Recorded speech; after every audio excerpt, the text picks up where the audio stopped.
All right, class. Today we are going to learn all about coins. We're going to learn how to add them, subtract them, identify them, and why it is so important to understand how to add up coins and identify them today. We're going to do all that, but first it's important to understand how to identify them and the characteristics that they have, so we know how much value is to each coin and how to add them up. First up, we have the penny. The penny is a copper coin, which you can see is different from all the other coins that we're going to identify today.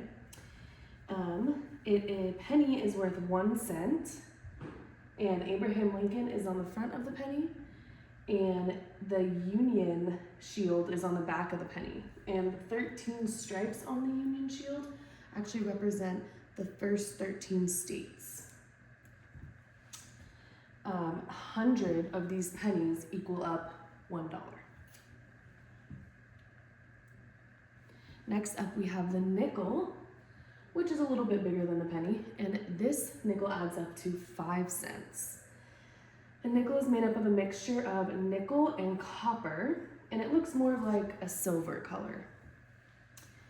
Thomas Jefferson is the president that's on the front of the coin, and on the back of the coin, we have his house called Monticello.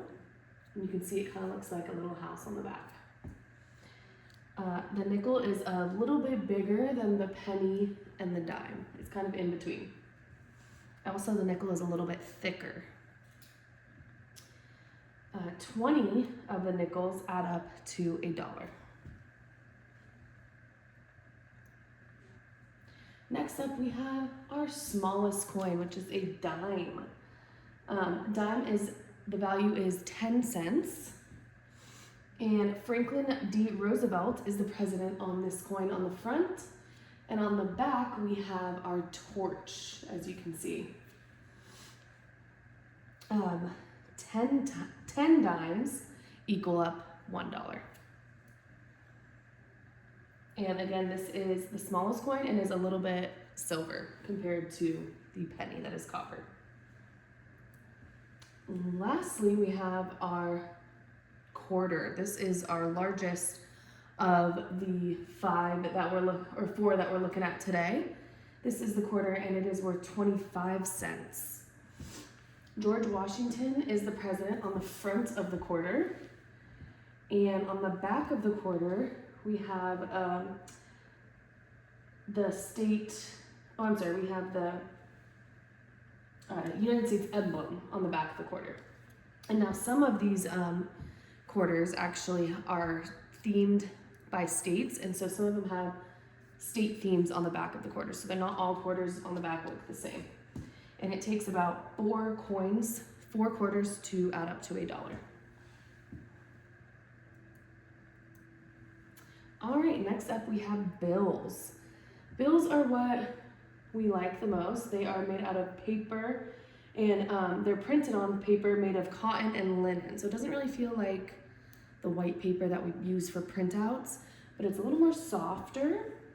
And on this, for an example, this is the $1 bill. This has George Washington on the front and the Great Seal of the United States on the back. All right, so now we're going to talk about cents, the cent symbol versus the bill symbol. And this is important when you are adding and subtracting what symbol you use, and if it goes in the front or if it goes in the back. So this little symbol right here that is a C with a line through it, that's for cents. If you have 50 cents, you write it as 50 and then the cent symbol. And this always goes after the 50. And then cents are part of our dollar that we just showed. This bill symbol is an S with a line through it. If you have $100, you write it as 100, and then the S with the line going through it goes first, goes before the 100. If you have $1.25, you write it as bill symbol 1.25, $1.25.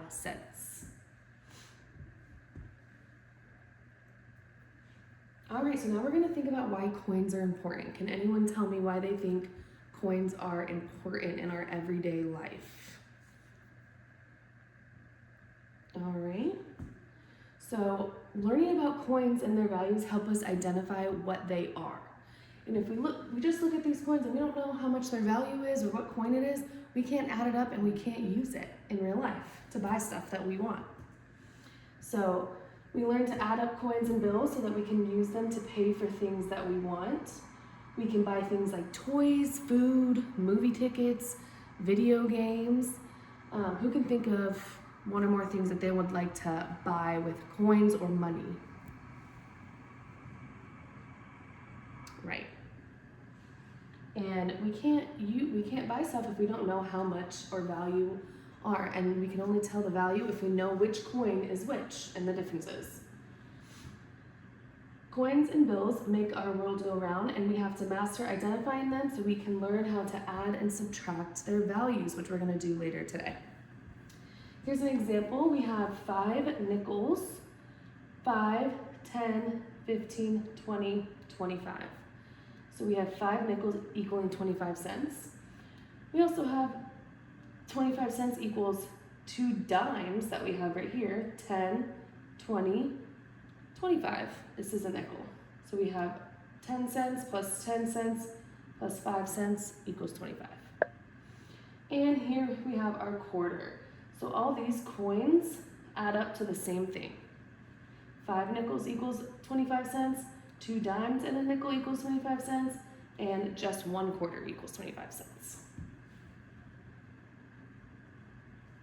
All right, so now we're gonna listen to a really fun song that can help us remember what coin is which and how to identify them.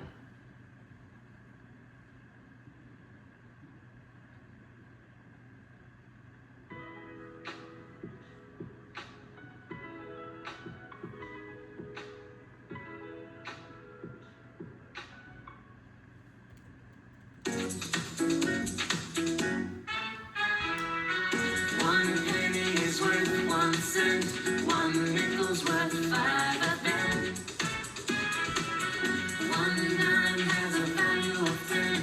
1 quarter's worth 25 cents. 5 pennies make a nickel. In cents it's worth 5. 5 nickels make 10 cents. That means they're worth a dime. A quarter's 25 pennies. Pennies, but let's make it shorter. 2 dimes and a nickel also equal a quarter. Delicious dill pickle for 2 dimes, a quarter, and a nickel. To find out how much I spent, I counted them up cent by cent. I started with a quarter, it was worth 25 cents. Each dime was worth 10, so I added both of them. Got 35, 45, and then there was a nickel. I added 5 and paid 50 cents for the pickle.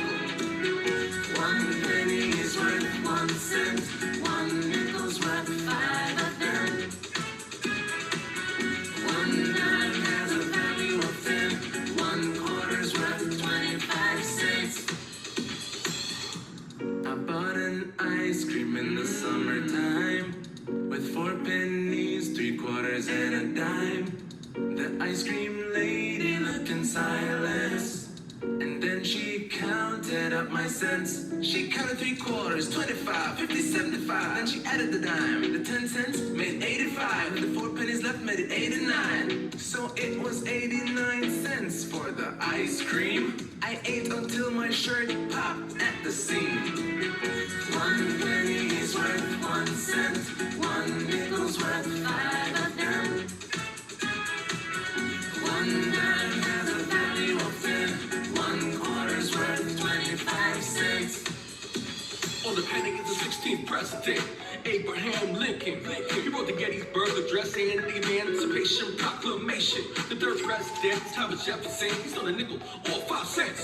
He was the main author of the Declaration of Independence. The dime has Franklin Delano Roosevelt, President 32. He instituted the New Deal and led America through World War II. Finally, on the quarter is the 1st president, George Washington. He was the commander-in-chief during the American Revolution. 1 penny is worth 1 cent. 1 nickel's worth 5 of them.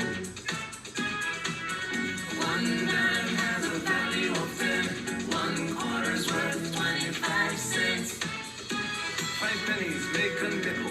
In cents it's worth 5. 5 nickels make 10 cents. That means they're worth a dime.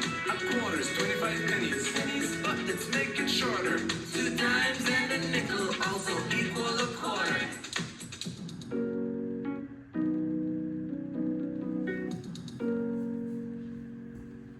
All right. So now we're going to move on to guided practice where we're going to learn how to add them up together.